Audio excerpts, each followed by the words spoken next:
Hello అండి. ఈరోజైతే బెంగాలీ స్టైల్‌లో ఎగ్ గ్రేవీ కర్రీ అయితే మీకు చూపించబోతున్నానండి. మేమైతే బెంగాలీ వాళ్ళ ఇంట్లో రెంటుకుంటామన్నమాట. సో, ఎంత టేస్టీగా ఉంటుందో వాళ్ళ స్టైల్‌లో. సో, ఒకసారి చేసి చూద్దామండి. అలాగే వాళ్ళు చేసే ఇంకొక రెసిపీ వచ్చేసి మకానా బిస్కెట్స్ అయితే చేస్తారండి.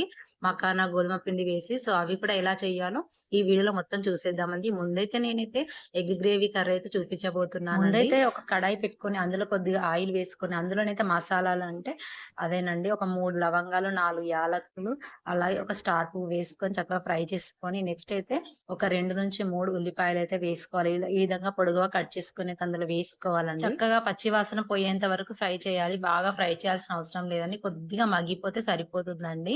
సో, ఈ విధంగానైతే ఫ్రై చేయాలి. ఇవి కొద్దిగా మగ్గిపోయాక నెక్స్ట్ అయితే ఒక 2 ఇంచుల అల్లం, అలాగే ఒక 10-12 వెల్లుల్లి ఉంటాయి కదా! సన్నగా కట్ చేసుకొని అందులోనే వేసుకోవాలండి. ఈ విధంగా వాటిని కూడా ఫ్రై చేసుకోవాలి. నెక్స్ట్ అయితే 2 టమాటాలనైతే కట్ చేసుకొని వేసుకోవాలి. వాటిని కూడా ఫ్రై చేసుకోవాలండి. ఈ విధంగా చక్కగా అంటే ఉల్లిపాయలు, టమాటాలు మనం వేసుకున్న అల్లం వెల్లుల్లి ముక్కలు కూడా చక్కగా ఫ్రై చేసుకోవాలి. నెక్స్ట్ అయితే ఒక 4 ఎండుమిర్చి, అలాగే ఒక 3, 4 పచ్చిమిర్చి వేసుకోవాలి. ఇక్కడి వాళ్ళు ఎలా అంటే అసలు కారం అనేది తినరు. కారం తక్కువ, ఎక్కువ పచ్చిమిర్చి, ఎండుమిర్చి వాడతారనమాట. సో, ఈ విధంగా ఫ్రై అయ్యాక మొత్తం స్టవ్ ఆఫ్ చేసుకొని దాన్ని చల్లారబెట్టుకోవాలి. నెక్స్ట్ అయితే నేనైతే ఎగ్స్ అయితే ఉడకబెట్టుకున్నాను. మా పిల్లలు చూసారు కదా! ఎంత చక్కగా హెల్ప్ చేస్తున్నారో నాకైతే. సో, అస్తమానం ఫోను అడుగుతున్నారని చెప్పేసి నేనైతే వర్క్ అయితే చెప్పానండి. మీ ఇంట్లో కూడా పిల్లలున్నట్లయితే ఈ విధంగా మీరు వంట చేసేటప్పుడు, ఏదైనా వర్క్ చేసినప్పుడు చెప్పారనుకోండి, మీకు హెల్పింగ్‌గా ఉంటుంది. ఫోను కూడా చూడడం మానేస్తారనమాట. ఈ విధంగా మా పిల్లలు చక్కగా నాకైతే హెల్ప్ అయితే చేశారు. చూస్తున్నారు కదా! సో, ఇప్పుడైతే ఎగ్స్ అయితే చక్కగా పొట్టయితే తీసుకున్నామండి. వాటినైతే మధ్యలోకి ఘాట్లయితే పెట్టుకోవాలి. అటొక 3, ఇటొక 3 ఘాట్స్ పెట్టుకోవాలని చూస్తున్నాం కదా! ఈ విధంగానైతే ఘాట్లయితే పెట్టుకోవాలనమాట. నెక్స్ట్ అయితే ఒక కడాయి పెట్టుకొని, అందులో కొద్దిగా ఆయిల్ వేసి, ఇందాక ఘాట్లు పెట్టుకున్న ఎగ్స్ ఉంటాయి కదా! వాటిని ఇప్పుడు ఫ్రై చేయాలనమాట. సో, అందులోనే ఒక పావు స్పూన్ కారం, పావు స్పూన్ ఉప్పు, పావు స్పూన్ ధనియాల పొడి అయితే వేశానండి. సో, ఈ విధంగా నెమ్మదిగా వేస్తూ ఆ కడాయిని తిప్పాలి మొదటగానైతే. ఎందుకంటే అవి కొంచెం చిరిగిపోకుండా నెక్స్ట్ అయితే గరిటెతో ఈ విధంగా నెమ్మదిగా అంటూ ఫ్రై చేస్తూ వాటిని ఒక్కొక్కటిగానైతే ప్లేట్‌లోకైతే టర్న్ చేసుకోవాలండి. ఈ విధంగా నెమ్మదిగా. నెక్స్ట్ అయితే మనం ఇందాక ఫ్రై చేసుకున్నాం కదా! టమాటా అండ్ ఉల్లిపాయ పేస్టు.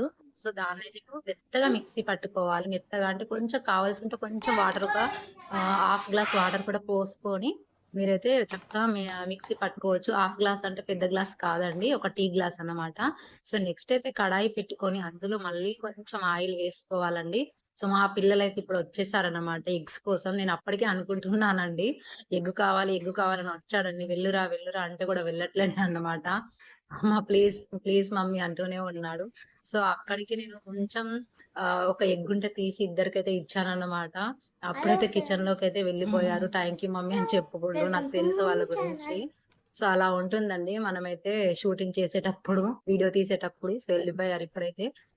ఇప్పుడైతే కడాయిలో చక్కగా మన రుచికి సరిపడా ఆయిల్ వేసుకొని నెక్స్ట్ అయితే కొంచెం ఒక స్పూన్ జీలకర్ర వేసుకోవాలి. అలాగే ఇంకొక 2 ఆనియన్స్ తీసుకొని వాటిని సన్నగా కట్ చేసుకోవాలి. సన్నగా కట్ చేసుకొని వేసుకోవాలండి ఈ విధంగా. అంటే గ్రేవీ అనేది కొంచెం ఎక్కువగా వస్తుంది. నెక్స్ట్ అయితే పసుపు వేసుకొని ఈ విధంగా ఫ్రై చేసుకోవాలి. ఈ కర్రీ మన స్టైల్‌లోనే ఉంటుంది కానీ కారం ఎక్కువ వాడరన్నమాట. నెక్స్ట్ అయితే మనం ఇందాక మిక్సీ పట్టుకుంది ఉందిగా పేస్ట్, ఆ పేస్ట్ అంతా కూడా అందులో వేసుకొని చక్కగా ఫ్రై చేసుకోవాలన్నమాట. ఫస్ట్ నూనె తేలినట్టుగానే అనిపిస్తుంది మనకి. తర్వాతయితే మొత్తం అందులోకి ఫ్రై అయిపోతుందన్నమాట. చూస్తున్నారు కదా! ఈ విధంగానైతే చక్కగా ఫ్రై చేసుకోవాలి. ఇదంతా కూడా నేనైతే సిమ్‌లోనే పెట్టానన్నమాట. నెక్స్ట్ అయితే కొంచెం కారం ఏస్తున్నాను. యాక్చువల్లీ వాళ్ళు కారం ఎయ్యరు. మనకైతే స్పైసీగా తినడం అలవాటు కదా! నేనైతే కారం అయితే వేశాను. సో, నెక్స్ట్ అయితే మళ్ళీ ఒక స్పూన్ ఉప్పు, అలాగే ఒక 2 స్పూన్‌ల ధనియాల పొడి వెయ్యాలండి. సో, ఈ విధంగా చక్కగా మొత్తం కలపాలి. నెక్స్ట్ అయితే మనకు గ్లాస్ జార్ ఉంటుంది కదా! మనం ఎలా వదిలేస్తామండి అది. అందులోనే కొద్దిగా వాటరేసి ఈ విధంగానైతే గ్రేవీలోనైతే పోసుకోవాలండి. నెక్స్ట్ అయితే మళ్ళీ ఒకసారి కలుపుకోవాలి. ఈ విధంగానైతే చక్కగా కలుపుకున్న తర్వాతయితే మనం ఇందాక ఫ్రై చేసుకున్న ఎగ్స్ ఉన్నాయి కదా! వాటిని నెమ్మదిగా ఈ విధంగా వెయ్యాలి. ఎందుకంటే ఘాట్లు పెట్టాము కదా! ఎటు పడితే అటు వేసామనుకోండి అందులోనే చితికిపోతాయండి. సో, ఈ విధంగా నెమ్మదిగా వేసి చక్కగా కలుపుతూ ఇప్పుడైతే మూత పెట్టేసి చక్కగా ఉడికించుకోవాలండి. సో, ఆ విధంగా ఉడికే లోపైతే నేనైతే ఇందాక మిక్సీ పట్టుకున్న మిక్సర్‌ని ఆ విధంగా చిన్న చిన్న అంట్లుంటాయి కదా! వాటినైతే మనమైతే ఆ కర్రీ చేస్తుండగానే ఈ విధంగా కడిగి పెట్టేసుకున్నామనుకోండి, చక్కగా మనకైతే వర్క్ అనేది తగ్గిపోతుందండి. నేనైతే అలానే చేస్తాను. మీరెలా చేస్తారో నాకు కామెంట్ చేసి చెప్పండి. చక్కగా ఈ విధంగానైతే అంటే వర్క్ చేసేటప్పుడే వంట రూమ్‌లోనే ఈ విధంగా చిన్న చిన్న వాటిని ముందే కడిగి పెట్టుకున్నామనుకోండి మనకు పెద్దగా పని అనేది ఎక్కువగా ఉండదనమాట. సో, ఈ విధంగా అయితే అన్నయితే నేను కడిగైతే పెట్టేసుకున్నానండి. నెక్స్ట్ మనం వంటలకి వాడినటువంటి డబ్బాలు అవన్నీ ఉంటాయి కదా! వాటిలికి నీట్‌గా సర్ది పెట్టుకున్న లోపు మన కర్రీ అయితే ఉడికిపోతుంది. ఇప్పుడైతే అల్లం అయితే నేను చక్కగా ముక్కలుగా చేసి అయితే నానబెడుతున్నానండి. నానబెట్టామనుకోండి అల్లాన్ని చక్కగా పొట్టయితే ఊడి వస్తుంది. బయట అల్లం అస్సలు తీసుకోకండి. బయట చాలా అన్‌హెల్తీగా దొరుకుతుందండి. సో, ఇంట్లోనే అల్లం అయితే చక్కగా నూరి పెట్టుకొని చూస్తున్నారు కదా! అది కర్రీ అయింది. ఇప్పుడైతే ఇల్లు నీట్‌గానే సర్ది పెట్టానండి. ఆ రైస్ కూడా వండేసానన్నమాట. సో, మన కర్రీ ఏడిదాకా వచ్చిందో చూసేద్దామండి. కర్రీ అయితే రెడీ అయిపోయింది. ఇప్పుడైతే చూస్తున్నారు కదా!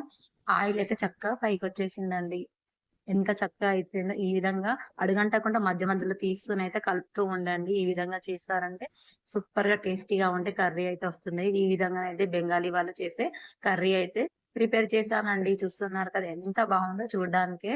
సో, ఈ విధంగా ఈ కర్రీనైతే బిర్యానీలోకి కానివ్వండి, చపాతీ వాళ్ళు పరాటా అంటారండి.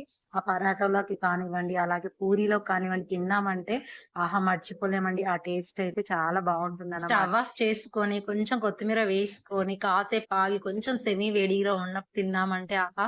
ఆ రుచయితే అదిరిపోతుందండి. కొంచెం రైస్ వేసుకొని, ఈ విధంగా చక్కగా గ్రేవీ కర్రీ వేసుకొని తిన్నామంటే ఆహా! ఎంతో టేస్టీగా ఉండే Bengali style gravy curry, egg gravy curry అయితే రెడీ అయిపోయిందండి. ఇప్పుడైతే నేను చక్కగా హాల్‌లో వెళ్లి తింటున్నానన్నమాట. సో, కిచెన్‌లో చాలా వేడిగా ఉందండి. చాలా అంటే చాలాగా వేడిగా ఉంది. ఇప్పుడైతే నేనైతే హాల్‌లో వెళ్లి తింటున్నానండి. సో, ఇప్పుడైతే టేస్ట్ చేసి చూద్దాం ఎలా ఉందో. చాలా చాలా టేస్టీగా ఉండే Bengali style egg gravy curry అయితే తింటే కూడా అదిరిపోయిందండి. సో, ఈసారి ఇలా ట్రై చేసి చూడండి. చాలా బాగా కుదిరిందండి. మా బాబు కూడా వచ్చేసాడు. అలాగే బెంగాలీలు ఎక్కువ చేసే స్వీట్‌లో ఒకటైనటువంటి మకానా ఆటా బిస్కెట్స్ కూడా ఎలా చేయాలో చూసేద్దామండి. ఒక బౌల్‌లోనైతే 2 కప్పుల గోధుమ పిండి అయితే తీసుకోవాలండి. నెక్స్ట్ అయితే ఒక 2 స్పూన్ల బియ్యపు పిండి అండి.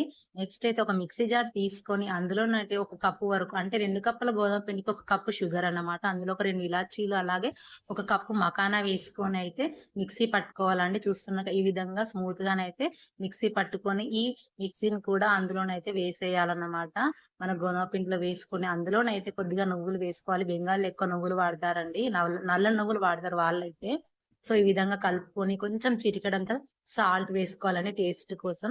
నెక్స్ట్ ఇది అంతా కూడా చక్కగా మిక్సీ చేయాలి. మిక్స్ చేసుకున్న తర్వాత అయితే ఆయిల్ వే ఆయిల్ అయితే వేసానండి. నేనైతే ఒక పావు కప్పు. మీరైతే వీలైతే నెయ్యి కూడా వేసుకోవచ్చు. నేనైతే ఆయిల్ వేసాను. మనం ఇలా కలిపేటప్పుడైతే మనకైతే ముద్దలాగా రావాలి. ఈ విధంగా చూస్తున్నారు కదా! అలా వచ్చిందంటే మనకైతే బిస్కెట్స్ అయితే క్రిస్పీగా వస్తాయన్నమాట. నెక్స్ట్ అయితే కొద్ది కొద్దిగా వాటర్ యాడ్ చేసుకుంటూ చపాతీ పిండిలా కలుపుకోవాలి. అంటే గట్టిగా కాకుండా, మెత్తగా కాకుండా చక్కగానైతే ఈ విధంగా కలుపుకోవాలండి. కలుపుకోవడానికి చాలా టైం అయితే పడుతుంది.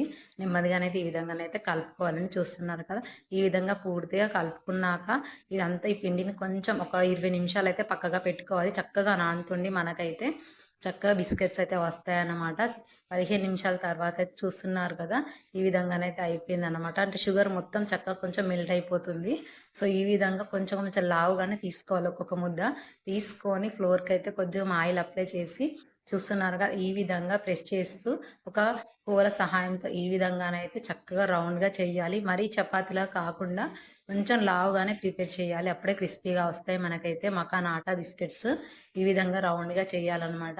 ఈ విధంగా రౌండ్‌గా చేసుకున్న తర్వాత అయితే మనమైతే ఒక చాక్ సహాయంతో మనకు నచ్చిన షేప్‌లోనైతే కట్ చేసుకొని ఫ్రై చేసుకోవాలనమాట. ఈ విధంగా చక్కగా నైఫ్ తీసుకొని చక్కగా మనకు నచ్చిన షేప్‌లో నేనైతే స్క్వేర్ షేప్‌లో కొన్ని డైమండ్ షేప్‌నైతే కట్ చేస్తున్నానండి. ఈ విధంగా కట్ చేసుకుంటే చాలా చాలా చూడ్డానికి కూడా చాలా బాగా కనిపిస్తాయన్నమాట. సో, ఈ విధంగా కట్ చేసుకున్నాక ప్రతి ఒక్క పీసెస్‌ని ఈ విధంగా ఒక ప్లేట్‌లో వేసుకోవాలండి. అవి అస్సలు అతుక్కపోవన్నమాట. చక్కగానే వస్తాయండి. ఈ విధంగా మిగిలిన పిండిని కూడా ఈ విధంగానే చేసుకొని కట్ చేసుకొనైతే వేసుకోవాలన్నమాట. సో, ఇప్పుడైతే ఈ పీసెస్ అన్నిటిని కూడా చక్కగా మంచిగా ఆయిల్‌లో ఫ్రై చేసామంటే ఎంతో టేస్టీగా ఉండే మకానా బిస్కెట్స్ అయితే రెడీ అయిపోతాయి. నేను తీసుకున్న 2 కప్పుల గోధుమ పిండికైతే నాకైతే 2 ప్లేట్స్ నిండా వచ్చాయన్నమాట బిస్కెట్స్ అయితే. ఈ విధంగా కొద్దిగా లావుగానైతే ఉండాలన్నమాట. బిస్కెట్స్ అయితే. ఇప్పుడైతే డీప్ ఫ్రైకి సరిపడా ఆయిల్ అయితే తీసుకుంటున్నానండి. చక్కగా నూనంతా కూడా వేడెక్కాక సో, మనం చేసి పెట్టుకున్న ఆటా బిస్కెట్స్ ఉంటాయి కదా! ఈ నూనె మొత్తం చక్కగా వేడెక్కాక మీడియం ఫ్లేమ్‌లో పెట్టాలన్నమాట. హై ఫ్లేమ్‌లో పెట్టకూడదు, లో ఫ్లేమ్‌లో పెట్టకూడదు. సో, మీడియం ఫ్లేమ్‌లో పెట్టి చక్కగా వీటన్నిటిని వేసి చక్కగా ఒక 5 మినిట్స్ ఆగిన తర్వాత ఈ విధంగా గరిటెతో తిప్పుతూ ఈ విధంగా ఫ్రై అయితే చేసుకోవాలండి.